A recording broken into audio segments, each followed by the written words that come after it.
pulling Fox aside and chatting with him a little bit. I understand if you want to keep the conversation private, but I guess what opportunity did you take today to talk to the guys one-on-one or in small groups to address what's been going on? I've done that before. We're just getting on a plane now, and so it's easier to hit them now instead of trying to hit them on the plane or hit them in LA. They were shooting free throws. Normally, what happens if after they get done shooting, if you guys think about it, normally we all come together as a team. And so I'm able to address the group or address this individual or these couple of guys. We didn't come together as a team today. We just went from to continuing to let them shoot their free throws there.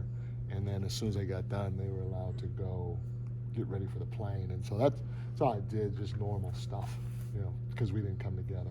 Mike, your comments in post-game last night are pretty pointed, we could tell how angry you were. Just getting away from it a little bit and going back and watching the film, having conversations with the guys. Just where are you guys at, and did you address, sort of the way that you approached last night? Yeah, 100%. Now, again, we did some good things. Otherwise, we wouldn't have been up 15 or 18 or whatever we were. And when you go back and watch the film, and obviously, that in the gameplay didn't cause us to lose the game. There were other things that snowballed into that and caused us to be in that position, and that was a big play. It's the reality of it. It was a big play that we could have and should have made, and we didn't.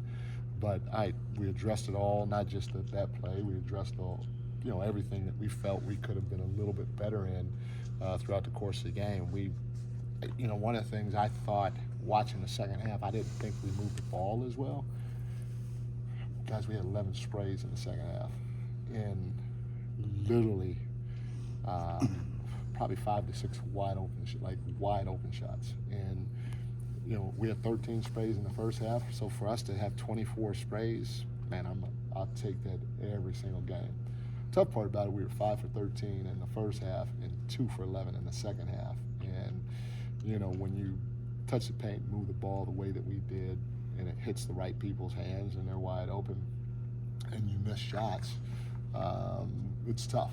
But it's part of the game. So then that means, what do we have to do on the other end? We can't give up 4 offensive rebounds in the fourth quarter. We can't give up, I think, 7 or 8 free throws in the fourth quarter.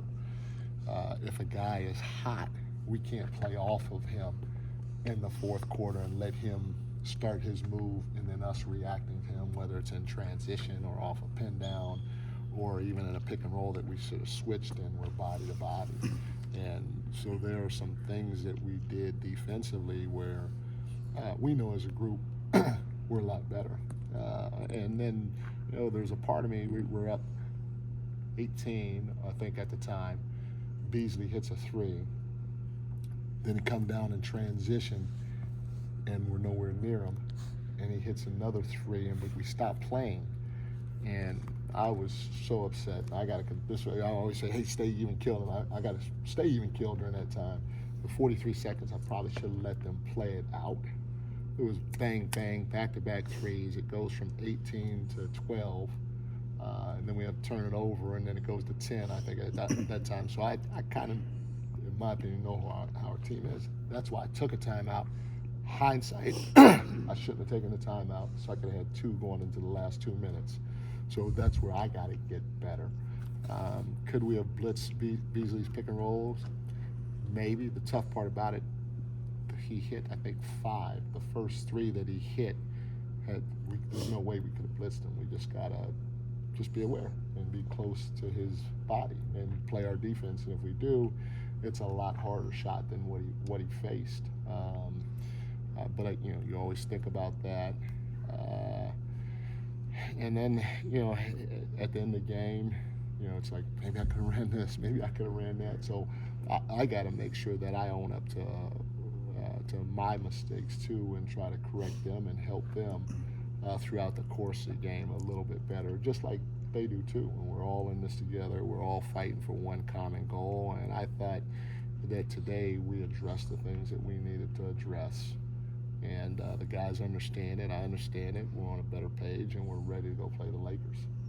Nature of the business, just how losing, the coach ends up being the face of it a lot of the times. It's just, given your experience and what you've been through, how do you weather a time like this where, that pressure could be mounting? That's part of it.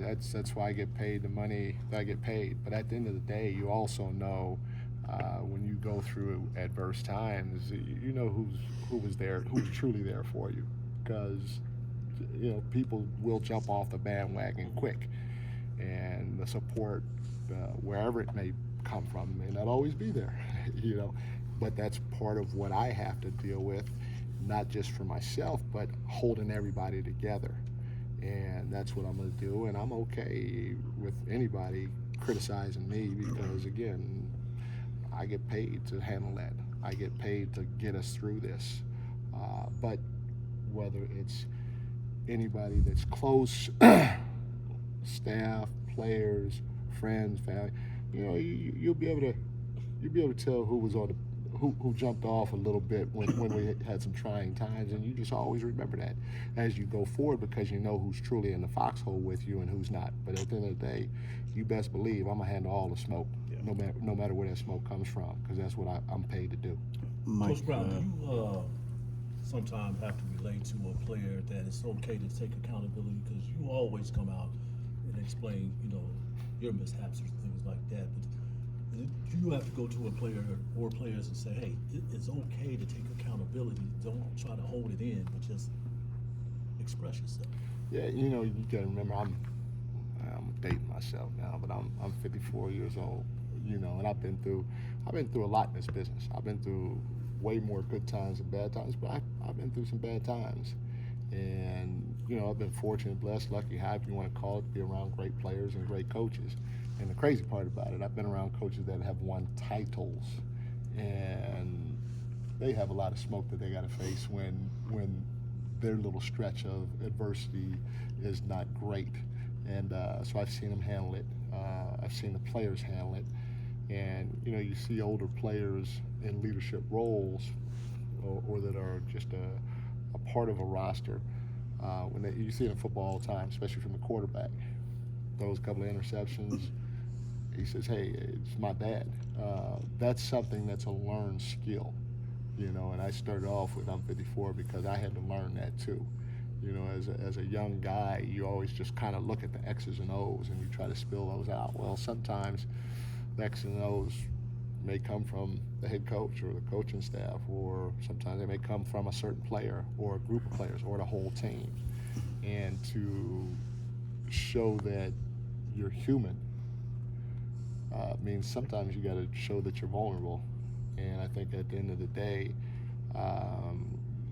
if we all learn that skill set, I know you're probably talking about Fox, but at the end of the day, it's not just Fox, it's everybody. It's Fox, it's Domas, it's Malik.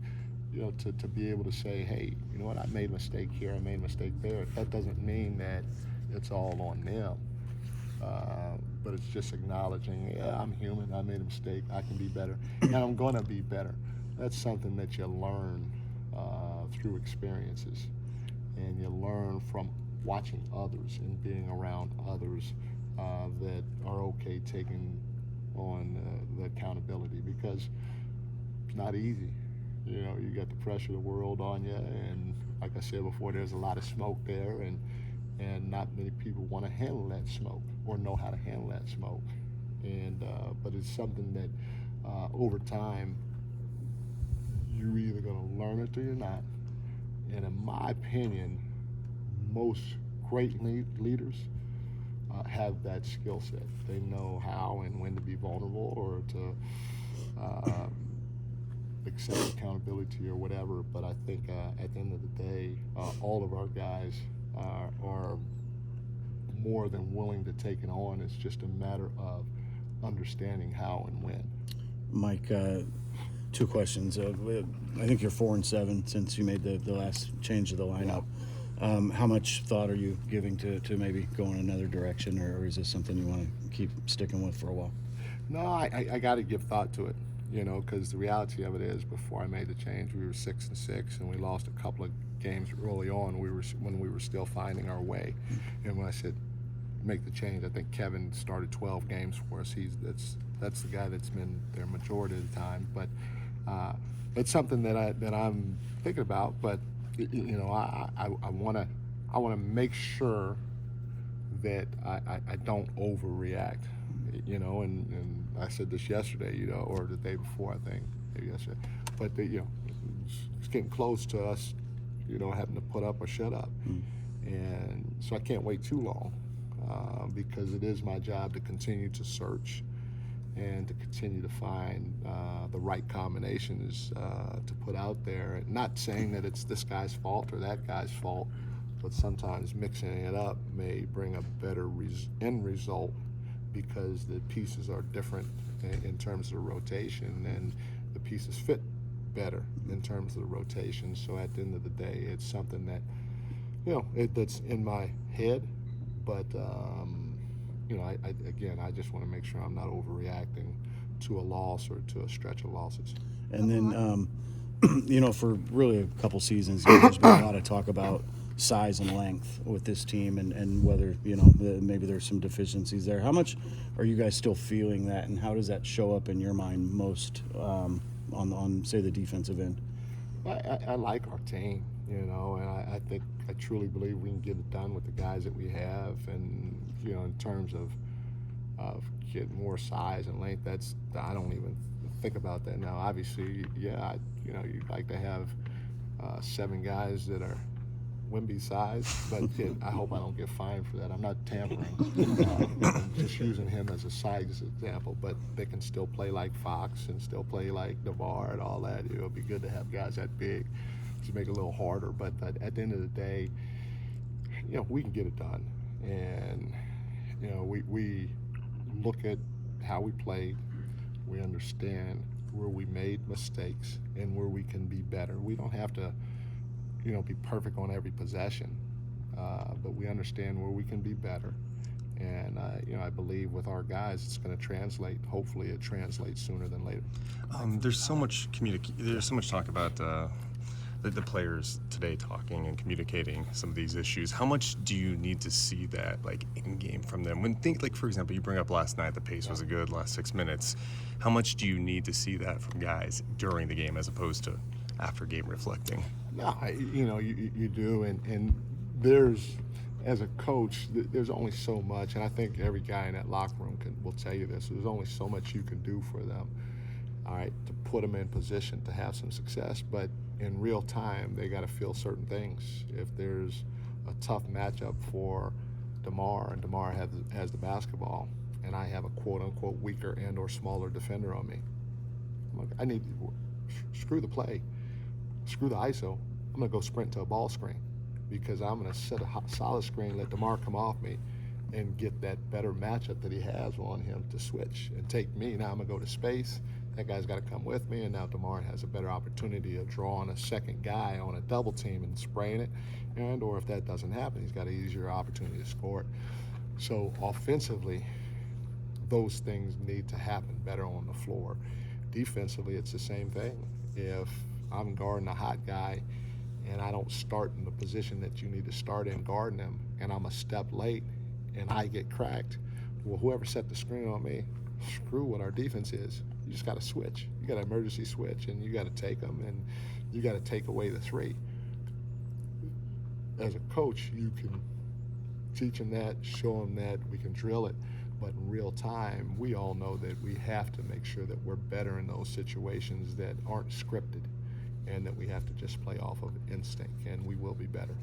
Last one, Matt. Mike, from the outside perspective, at least from our distance, it seems like the on-court communication and leadership is sometimes lacking.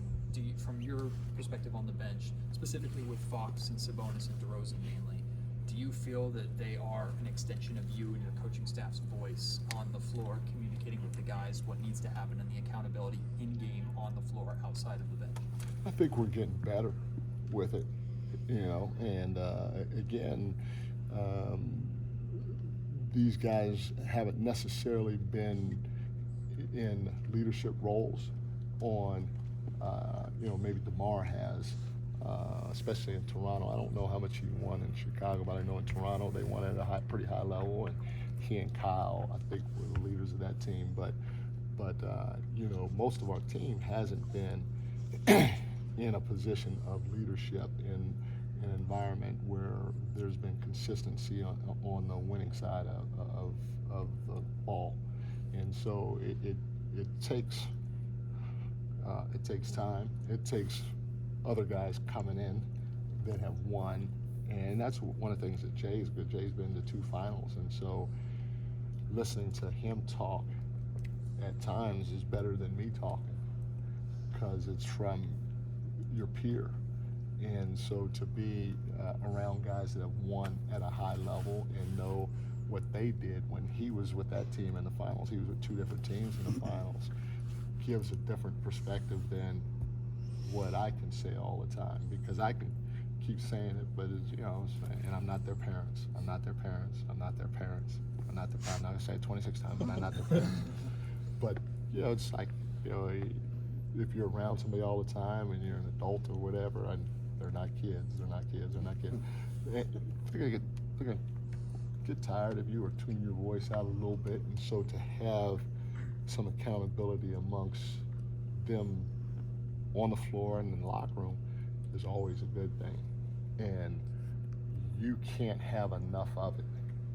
Do we have more now today than a month ago? Not even close. We got a lot more. And even 3 months ago, a whole lot more. But we need more.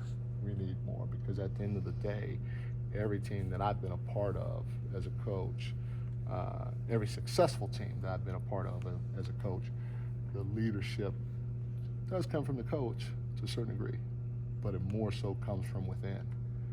And there's nothing better than having leadership from within that permeates throughout the rest of the team. Thanks, everyone.